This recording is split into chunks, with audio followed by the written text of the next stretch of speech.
Hello kids, इस video में हम पढ़ने वाले हैं वाटर हाइंथिसिस, जिसको टेरर ऑफ बंगाल कहा जाता है। सबसे इंपॉर्टेंट क्वेश्चन ये आता है कि इसको टेरर ऑफ बंगाल क्यों कहा जाता है, क्या है ये।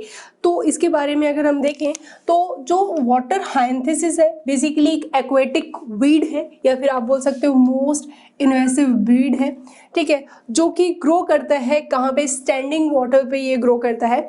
और ये जो है बेसिकली फॉरेनर स्पीसीज है जो कि इंडिया में इंट्रोड्यूस की गई है। तो ये क्वेश्चन भी आता है कि इसको इंडिया में क्यों इंट्रोड्यूस किया गया। तो इसके पीछे बेसिकली दो रीज़न है। पहला तो इनके पास ब्यूटीफुल फ्लावर्स होते हैं, पर्पल कलर के बहुत सुंदर फ्लावर रहते हैं। दूसरा, ये जो वाटर हाइंथिसिस है इनकी जो शेप है लीव्स की वो बहुत ही यूनिक होती है, बहुत ही सुंदर लीव्स होती है।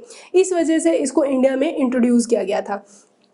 दूसरी चीज़ कि ये किस तरीके से इनको टेरर ऑफ बंगाल कहा जा रहा है, ये क्यों ये इतने हार्मफुल है। तो रीज़न ये है कि ये जो होता है स्टैंडिंग वाटर के अंदर वेजिटेटिवली प्रोपगेट करते हैं with the help of offset, ठीक है।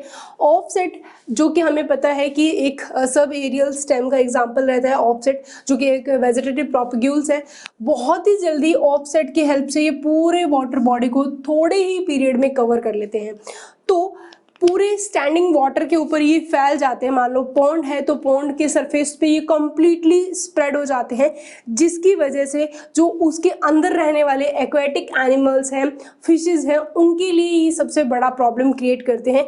क्योंकि जब ये पूरी तरीके से स्टैंडिंग वाटर के ऊपर स्प्रेड हो जाते हैं तो वहाँ का जितना भी ऑक्सीजन है वो यूटिलाइज कर लेते हैं अपनी जो भी एक्टिविटीज़ है उनको परफॉर्म करने में, अपने आप के नंबर ऑफ कॉपीज़ को इंक्रीज करने के लिए, जो वेजिटेटिव प्रोपगेट करने के लिए। तो जो ऑक्सीजन का लेवल है वहाँ पे काफ़ी डाउन हो जाता है, जिससे कि एक बहुत बड़ा रीज़न बनता है डेथ ऑफ एक्वेटिक एनिमल्स का। तो इसीलिए वाटर हाइंथिसिस को हम टेरर ऑफ बंगाल के नाम से भी जाना जाता है। तो ये मोस्टली सारे इंपॉर्टेंट क्वेश्चन है कि आपसे ये भी पूछा जाता है कि टेरर ऑफ बंगाल क्यों कहा जाता है। तो ये वेजिटेटिवली प्रोपगेट करके बहुत ही जल्दी पूरे वाटर बॉडी को कवर कर देता है, जिससे कि ऑक्सीजन का लेवल डाउन हो जाएगा और अंदर के जो एक्वेटिक एनिमल्स होते हैं उनके लिए बहुत ही हार्मफुल कंडीशन रहती है।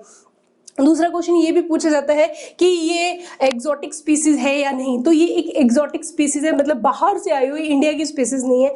बाहर से इसको क्यों इंडिया में इंट्रोड्यूस किया गया है, तो दो रीज़न है। एक तो इनके बहुत ही सुंदर फ्लावर होते हैं और दूसरा इनकी जो शेप होती है लीफ की वो भी बहुत यूनिक होती है। इस वजह से इसको इंट्रोड्यूस किया गया है इंडिया के अंदर। अब आपसे ये क्वेश्चन भी पूछ लिया जाता है कि जो वाटर हाइंथिसिस होते हैं स्टैंडिंग वाटर पे ग्रो करते हैं या रनिंग वाटर पे ग्रो करते हैं। तो बेसिकली ये स्टैंडिंग वाटर पे ग्रो करते हैं और ये एक वीड है, एक एक्वेटिक वीड हम बोल सकते हैं, एक्वेटिक प्लांट के फॉर्म में हम इसको कंसिडर करते हैं। और ये एक ऐसा प्लांट है जो वेजिटेटिवली प्रोपगेट करता है with the help of offsets. सो इस वजह से जो वाटर हाइंथिसिस है ये एक टेरर ऑफ बंगाल माना जाता है और ये बहुत ही डेंजरस रहता है एक्वेटिक एनिमल्स के लिए। सो ये सारा का सारा जो इन्फॉर्मेशन है अबाउट द वाटर हाइंथिसिस, जो आपके बोर्ड एग्जाम के लिए और नीट एग्जाम दोनों के लिए बहुत इंपॉर्टेंट है।